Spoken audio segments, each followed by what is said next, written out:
साफ देखा जा रहा है कि फौज सीधी गोलियां चला रही है और लोगों के ऊपर फायरिंग की जा रही है। अब इसमें अभी तक जितने भी बयानात आए हैं वो तमाम बयानात बड़ा क्लियरली ये बता रहे हैं कि जो भी किया ये सिक्योरिटी फोर्सेस ने किया। सुहेल अफरीदी सूबाई वजीर है, वो ये कहते हैं रियासत पर काबिज दरिंदे इंसानी इकदार भूल चुके हैं, मासूम लोगों को मारना इनका मामूल बन चुका है। वादी तीरा में पुरअमन मुजाहिरीन को शहीद करना इस बात का वादे सबूत है कि रियासत पर काबिज दरिंदे हमें कीड़े मकोड़े समझ बैठे हैं।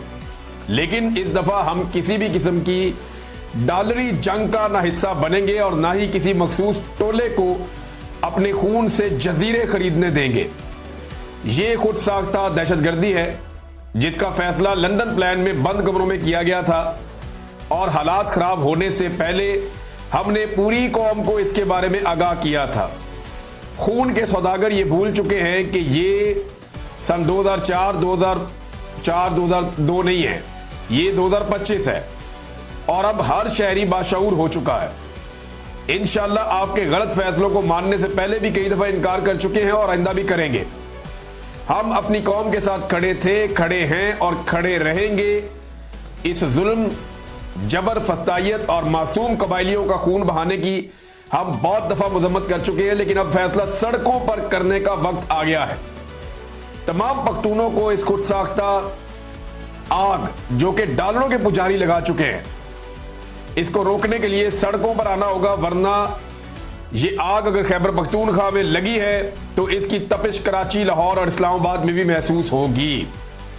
अब नाज़रीन, इसमें एक स्टेटमेंट जो है वो शानदाना गुलजार साहिबा का भी है और उन्होंने तो बड़ा क्लियरली जो स्टेटमेंट दिया उसमें उन्होंने एक बात की है कि ये कौन सी रियासत है जो मादनियात के लिए अपने निहत्ते शहरियों का खून कर रही है। उनका ये कहना है कि ये जो ऑपरेशन किए जा रहे हैं या शहरियों का खून बहाया जा रहा है, ये इसलिए हो रहा है कि हमारी मादनियात पे कब्जा करना चाहती है रियासत। और रियासत पाकिस्तान को पता भी, डार साहब भी अमेरिकन के साथ मादनियात की जो मिनरल्स हैं, कीमती मिनरल्स, उनकी वो क्रिटिकल मिनरल्स उन्होंने वर्ड यूज किया मार्को रूबियो ने, ये भी उसी की बात करके आए, आर्मी चीफ भी उसी की बात करके आए, डोनाल्ड ट्रंप भी उसी की बात करते हैं, उनकी गवर्नमेंट अमेरिका की वो इसी की बात करती है कि उन्हें खैबर पख्तूनख्वा की जो कीमती मादनियात हैं कबायली इलाकों के, उन सब पे अमेरिका को कंट्रोल चाहिए और पाकिस्तान की हुकूमत ये कंट्रोल देना चाहती है।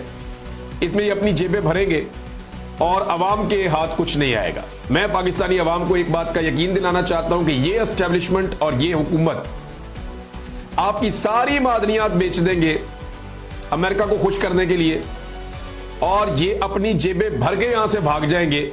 आपके पल्ले कख नहीं आएगा। माजी में भी इन्होंने यही किया, ये अभी भी यही करेंगे। नाज़रीन, यहां पे एक सवाल जो है वो इकबाल अफरीदी साहब ने उठाया है। वो तो साफ कह रहे हैं कि सेक्टर कमांडर से पूछना चाहता हूं मैं और कमांडेंट से पूछना चाहता हूं कि यहां पे गोलियां क्यों चलाई और हमने तो आपको बंदूक दी है इंडिया से लड़ने के लिए, आप बंदूक से हमारे बच्चों को मार रहे हैं और ये बंदूक तो रियासत ने दी है ना, तनख्वाह तो आप रियासत से लेते हैं। अब इसी तरह का जो स्टेटमेंट है वो सेनेटर मुश्ताक अहमद साहब का भी है।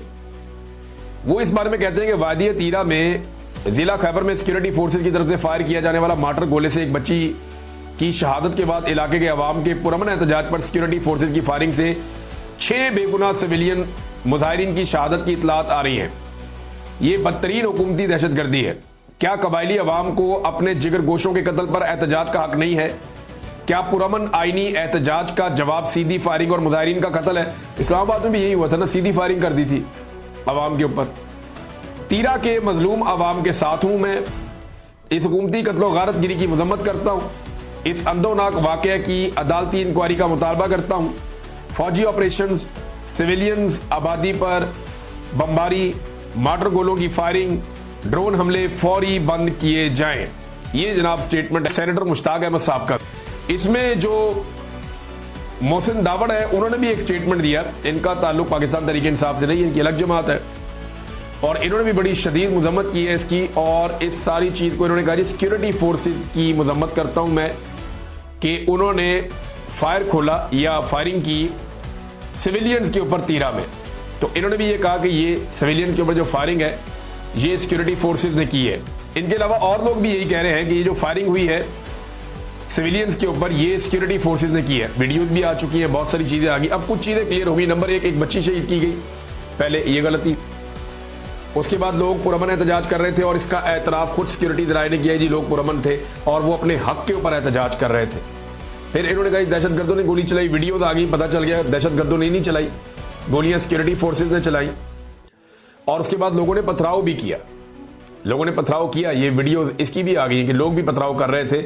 लोग शदीद मुस्तरब थे, गुस्से में आ गए थे कि पहले बच्ची शहीद होगी, अब फायरिंग की जा रही है। और फायरिंग के नतीजे में अभी तक इतलात मुख्तलिफ आ रही है। सबसे कम जो शहादतों की इतला है वो 3 की है और जो ज़्यादा से ज़्यादा है वो 8 की है कि 8 लोग शहीद हो गए हैं। लेकिन अभी तक कोई कंफर्मेशन नहीं है, इलाका ऐसा है, मैंने आपको पहले भी बताया। और जितने मकामी सियासतदान हैं, जो वहाँ के लोकल सियासतदान हैं, वो भी ये बता रहे हैं, अस्पताल जो लोग हैं वो भी ये बता रहे हैं कि सिक्योरिटी फोर्सेज ने फायरिंग की है। जो लोग जख्मी हैं वो खुद बता रहे हैं कि हमें गोली सिक्योरिटी फोर्सेज ने मारी है। तो अब सवाल ये पैदा होता है कि सिक्योरिटी फोर्सेज क्यों लोगों को गोलियां मार रही है? ये क्या नया शौक चढ़ गया है? एक तो पश्तून को उसके पूरे इमेज को तबाह किया जा रहा है। जो अभी एक ड्रामा हम देख रहे थे कराची में एक यूनिवर्सिटी का, उसमें शलवार कमीज़ें पहना के पश्तूनों की तरह दाढ़ियां रख के वो शो करते हैं जैसे ये दहशतगर्द है सारे। आप पूरे एक कल्चर को दहशतगर्द करार देने के तुले हुए हैं और उनको मारते चले जा रहे हैं। क्या उनका खून का रंग कोई और है? क्या वो कीड़े मकोड़े हैं, वो इंसान नहीं है? क्या सिर्फ आपके हुकूक है, उनके हुकूक नहीं है?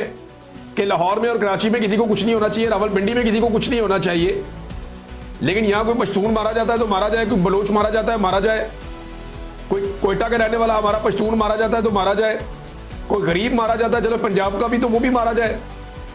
सिर्फ हक जो है वो पाकिस्तान में अशराफिया का है, यही इंसान है, अशरफुल मखलूकात सिर्फ ये है, बाकी सारे कीड़े मकोड़े हैं।